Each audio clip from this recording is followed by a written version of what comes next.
Okay, now, so the first question for you is that what was your main goal or expectation on this film, and how do you feel now that the film had gained so much traction？ 你當初拍呢部片嘅時候咧，係有咩期望嘅咧？到而家套戲咁受歡迎，你有咩感想咧？好期望將香港人嘅心聲帶出去啦。咁好多外國嘅傳媒可能都會喺香港嘅，喺當年2019年。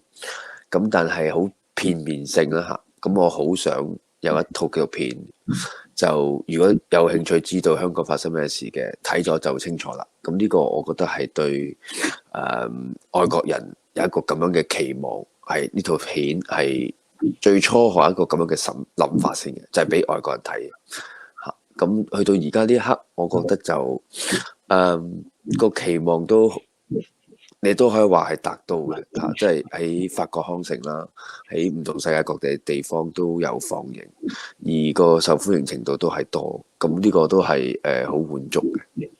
We were saying that the initial expectation and the goal was to bring the whole thing to overseas Hongkongers, as well as, more important, is really to the world. Although a lot of times that we had different reporters already in Hong Kong in 2019. However, there are times that there might be just bits and bits of different things, and he would like to have this documentary actually bring the whole picture to the globe around the world. And now that the film has been screened all over the world, and he thinks that the original goal has actually met, and he's quite happy about that. 咁另外一樣嘢咧，就係我哋睇完嗰套戲啦，咁就覺得咧，即係我自己覺得啦，其實理大嗰部分似乎感覺上係比其他嘅事件長一啲啲，係咪有咩特別原因咧？ So the next question is, the part on PolyU seems to be unexpectedly long. Is there a specific reason behind it?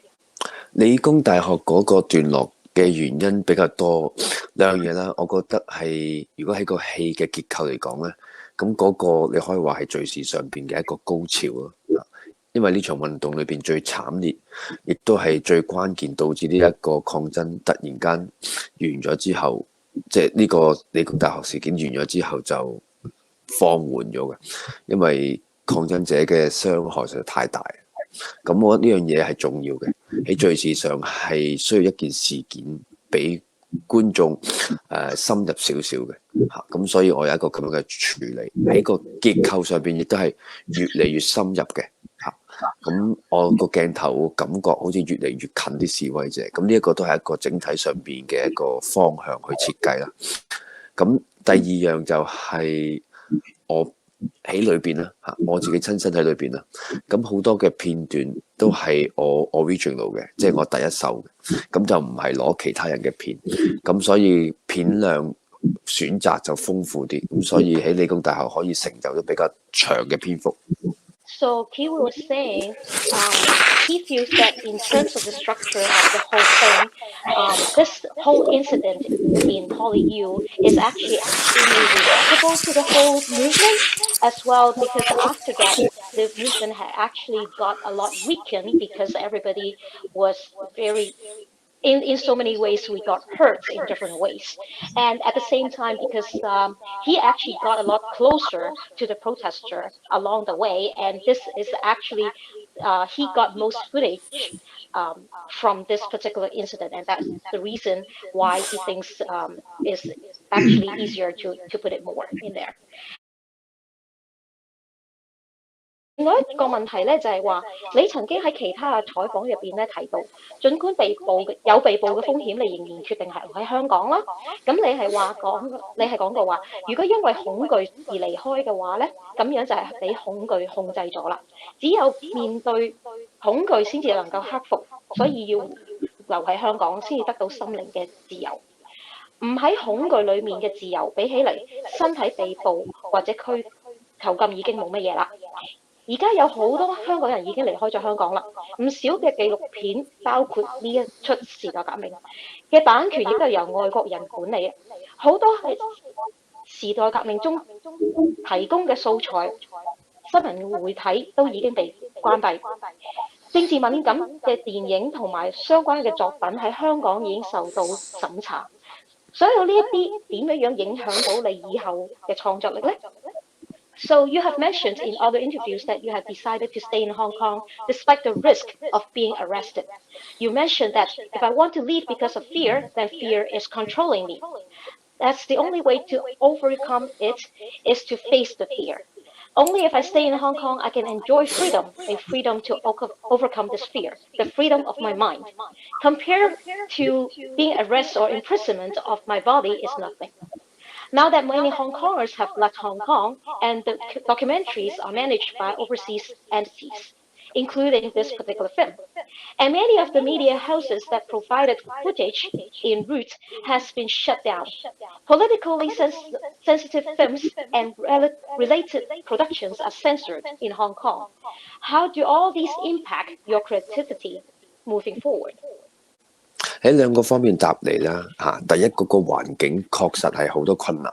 我呢套紀錄片出過街之後，我籌備緊一套劇情電影，只係一個愛情喜劇，冇政治敏感嘅。咁但係因為呢套紀錄片有一半嘅資金即刻拎走，啲投資者唔敢同我合作，咁亦都有演員唔會同我合作，咁所以呢個就係好直接嘅環境上邊困難。咁亦都係因為香港而家呢一刻咧，其實已經有政治審查電影嘅法例啦嚇，咁所以個限制已經係失去咗創作嘅自由。咁但係縱使咁困難啦，亦都俾一啲例子啦頭先。咁但係第二個方向，我想答嘅就係頭先你所提及啦，個心靈裏邊自由係好重要，呢個就係創作自由嘅根基，亦都係我作為一個。即係我唔係追求電影事業咯，我係追求個電影藝術咯。如果係追求藝術嘅話，你係需要去冒險嘅，去 take risk 嘅。咁呢個冒險，我覺得而家我身在香港，我就喺危險當中。你問我嗰個創作或者我嗰個對自己嗰個熱情、對自己個信心，我覺得係更大咯。如果呢一刻我離開咗香港，我就相對冇咁危險，但係我嘅創作力調翻轉，我相信我會下降嚇。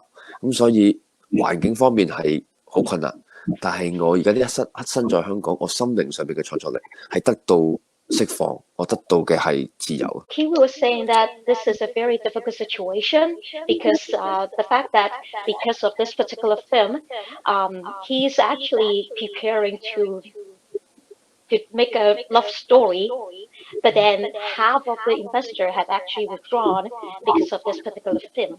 And also there are artists, other people within the industry had refused to work with him. He feels that it's already limited because of this whole movie, even though it has been well received. And but then he was saying that because of what he was referring to earlier is that he feels the freedom of his mind is more important because what he's actually looking for is really not really within the movie or the film industry. It's really the art that he needs. And he thinks that this is actually how he can feel the freedom of he has been able to create more in that regards. And he feels that he has more faith in more creativity because of his mind is being free in that regards. 咁咧，仲有一樣嘢咧，就係有啲示威者啦喺套戲入邊咧，佢哋係希望匿名啦，或者係唔露面啦。你點樣可以即係當時一路拍嘅時候咧，你點樣獲得佢哋嘅信任？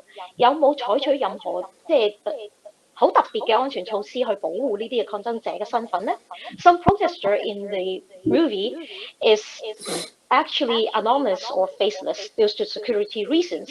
So how did you gain their trust and did you use any specific safety measures to protect the identities of these protesters? 我講一個好具體例子啦。我記得我第一日拍嘅時候咧，我又唔係傳媒，唔係新聞機構啦嚇。我喺現場嘅時候有一個蒙面嘅一個示威者咧，指住我鬧嚇，你影乜嘢啊？做乜影我個樣啊？咁樣，你係邊間報館㗎？咁但係我答唔到啦，我突然間衝口而出，我就話我係一個10年嘅導演嚇。10年，因為我喺香港拍一套劇情片叫10年啦，係喺香港都引起好大嘅迴響。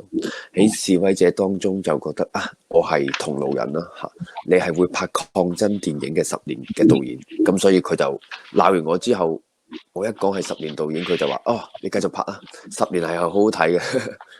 咁我就捉住呢一樣嘢咧，我就不停去揾唔同嘅蒙住面嘅示威者啦，通過佢哋認識我。佢哋相信我，咁呢份信心就建立咗。咁第二個問題，你話我點樣去保護佢哋？除咗我哋，係啦，我哋會蒙面啦。呢條片唔能夠喺香港放啦。咁另外特別淨係提一樣嘢啦，就係我呢條片放映之前，其實剪接階段咧，我係有俾佢哋睇嘅。當然有啲係已經流亡海外睇唔到啦，有啲係喺監獄裏邊睇唔到啦。咁但係佢哋能夠睇到嘅，我都俾佢哋睇。喺剪接嘅過程當中，就問佢：我咁樣剪接得唔得？咁如果你覺得你個風險承受係 OK 嘅，我先將呢啲片段公諸世界。咁呢個都係安全嘅一個考量啊。So Kiwi was saying that, how he actually got the trust along the way was that the very first day when he was starting to film this particular movie, he was not even a reporter or anybody really. And some protesters actually asked him, like, why are you filming me? And why are you actually film like my face and everything? And then he was like going, I was actually one of the directors for the movie's 10 years. And because that particular movie was well received in Hong Kong, and we know that back in the days that, this particular film is also considered to be the protester film in the same camp. So with that said, along the way, he was able to actually build trust among the protester, and through those protesters, he get to know the other protesters in the movie. At the same time, he was saying that while he was actually editing the movie along the way, he was actually showing most of the footages as much as he could to those protesters to see whether they're okay with what he's actually putting into the film, into the end result. And he actually asked them and consult whether they think it's actually good for. 如果我哋俾多30分鐘你嘅話，嗰條片你會再擺啲咩入去咧？ If you were to make the film another 30 minutes longer, what else would you include? 我可能會多啲前因啦嚇，即係香港發生嘅事。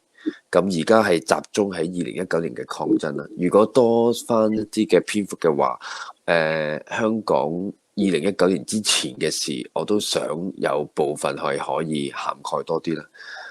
即係英國嘅角色啊，聯合國嘅角色啊，97年嘅情況啊，當年即係香港人嘅寄望啊，同而家咁，我想嗰個過去可能我會再寫多少少，或者再延伸落去咯。咁第二樣就係2019年之後嘅發展啦，包括疫症啦。我覺得疫症都係一個可以去豐富呢場運動、豐富呢個紀錄片嘅其中一個方法咯。咁所以頭尾過去與將來。即係2019年嘅時候。Kiwi was saying if he was to make the film another 30 minutes longer, the first thing that he would like to include is the reason behind the whole thing, like why it happened, as well as, of course, the role of Britain, UN, and if there was anything that the Hong Kongers actually was hoping, like a lot of more how it got here kind of thing. And then at the same time, if he was to put more, then it would be also probably include something a lot later in 2019, including the pandemic. 我覺得總結呢場運動裏邊，如果對恐懼嘅，我會有一句説話嘅。嗰句説話係：我唔係有勇氣先行出嚟，我係行出嚟先伸出勇氣嚇。咁呢個都係一個面對住恐懼嘅方法，就係呢句説話去俾到我信心。驚嘅時候我就行過，不停祈禱咯。我出去現場之前係祈禱咯。我同我屋企人祈完禱，我先會出去咯。咁喺現場嘅時候，我都不停祈禱咯。祈禱唔係淨係為自己啦，亦都係為香港啊，為示威者啦，even 為警察同埋政權啦。咁呢個係我一路拍嘅時候，一路懷住個心態，其實係咁嘅。咁所以同神嗰個關係係好近好近，亦都感受到同佢喺埋一齊咯。咁神都喺度喺埋一齊咯。咁我有啲乜嘢可以驚咧？ The original question was that how your faith as a Christian had helped you overcome fear. And Kiwi was saying, the first thing is that he believes that he was not the brave person to actually walk out. That is actually because he came out, he got stronger. At the same time, when that happens, he said that he has been praying a lot. At the same time, not only just praying for the protester, he also prays for the police as well as the Hong Kong government.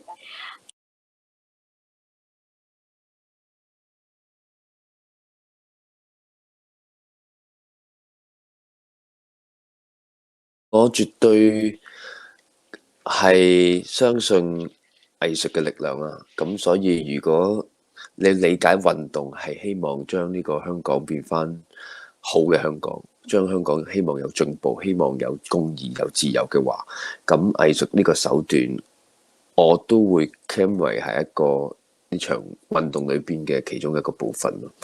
咁而家呢一刻嘅香港，你都可以話只能夠有藝術係可以繼續做嚇，因為喺而家嘅政權個打壓好嚴重，好多嘅公民組織，甚至傳媒機構、記者、律師都被拉去坐監。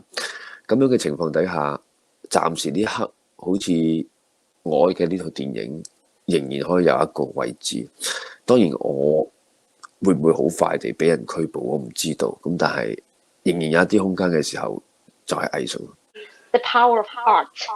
And in terms of having justice and freedom and things like that, art looks like is the only thing that can continue right now in Hong Kong. Because as you can see, a lot of lawyers, reporters, they got arrested and imprisoned.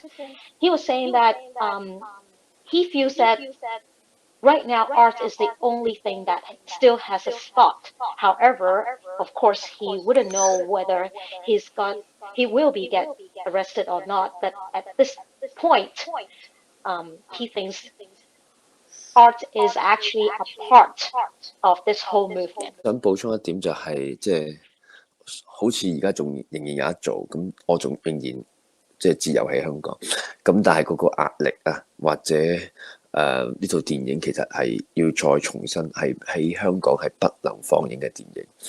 Even though it looks like art can still be a part of whatever he's doing right now in Hong Kong, but that pressure is actually getting greater and greater, knowing that, of course, this film has already been banned in Hong Kong.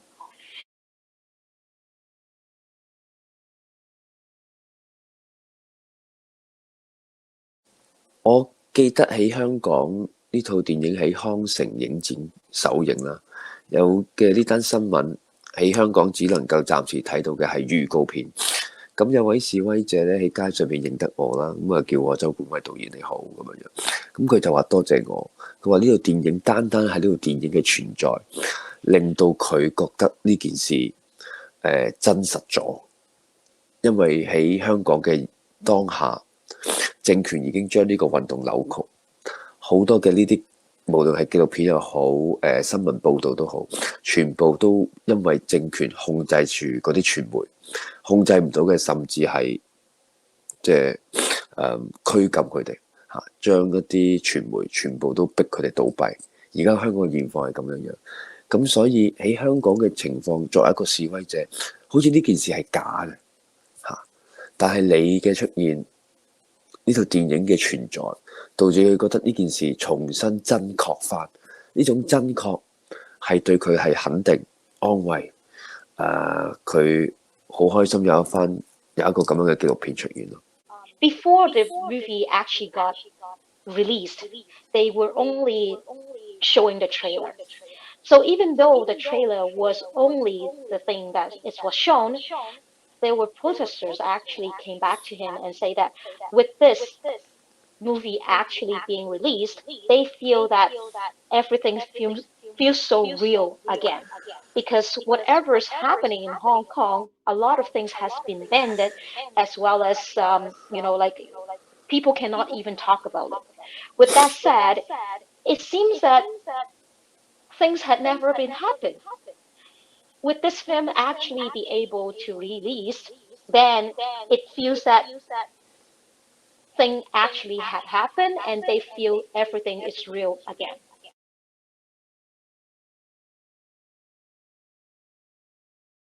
我套電影叫《香港人作品》啦嘅原因就係因為有好多唔同嘅香港人俾片我啦嚇，咁呢個係其一啦，因為呢套片有好多嘅獨立記者，甚至有好多網上面嘅片段，其實都唔知邊個嘅，咁但係就我收集翻嚟就剪接成為咗呢套片有唔同嘅內容都係咁所以我想去honor翻佢哋，亦都係唔係淨係得我，咁呢樣嘢我所以其一我會叫做香港人作品，其二就係我記得有個香港嘅作家佢講得好好嘅，佢睇完呢一套嘅紀錄片，佢就話呢個紀錄片好似係記錄緊香港人呢個身份嘅誕生嘅陣痛嚇，即係你生 BB 你會陣痛㗎嘛，咁所以呢一個紀錄片係好痛苦嘅，咁但係最後得出嚟嘅就係香港人呢個身份咁所以喺我嘅整個電影裏邊嘅最後一個 chapter 叫做香港人，所以香港人作品我覺得都係有一個咁樣嘅意味啦。就係我哋將呢一個身份濃濃地即係搲緊去成就呢一樣嘢咁第三樣，我覺得好似香港人已經唔單止係一個身份認同，唔單止一個一個名字，甚至係一個精神。呢個精神係抗爭。如果香港人嘅精神去到呢一刻，呢三個字代俾世界嘅，可能見到一諗起香港，就係呢次嘅抗爭。呢場歷時咁多個月嘅抗爭，咁呢個願意抗爭極權呢個係好難得我希望香港人亦都暗含住呢一份嘅精神。The reason why he put Hong Kongers in there is because he got a lot of footage from different Hong Kongers as well as from the internet, and then he has actually edited everything together. So that's the reason why he wants to honor Hong Kongers actually a part of making this movie. At the same time, he was saying that he had heard of somebody saying that this particular movie is sort of like a documentary on how identity of Hong Kongers had actually be formed. It's sort of like like how this whole identity started in that regards, and that was the reason why he put the last chapter on this. And he was saying it's not just how the identity of Hong Kong is being formed. It's actually, he thinks that this is a spirit that Hong Kongers actually have right now. When people think of Hong Kongers now, they probably recall how we have been fighting against the CCP and how Hong Kongers have that spirit to work together on one common goal.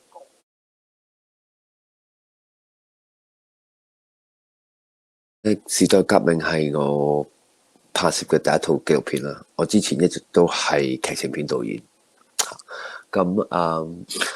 拍完之後講個感受先啦，就係哎呀冇得 retake 好多人想再拍過，因為拍劇情片㗎嘛。咁呢一個就係好大嘅適應，就係咯，好似交俾上天咯，即係好似上天帶我去點拍，我會遇到啲乜嘢？呢個係好，其實另一番刺激嘅。咁好似令到我就係我即係如果係好似喺信仰嗰方面去講嘅，即係唔係我自己去控制一切咯，係同個上天、同個命運、同我遇到嘅 subject matter 去交流咯。咁呢樣嘢其實係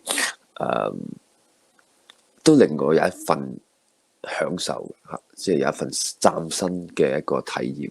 Which actually was his first documentary, and the very first thing that he find out was that there's no retake. So that means whatever happens, he has to actually get that going right there on the spot. So with that said, he thinks that the only thing he could rely on is really God and fate, because he has no control over it. At the same time, this is a very exciting experience, and that this gives him a very, very different experience because he has never done that before.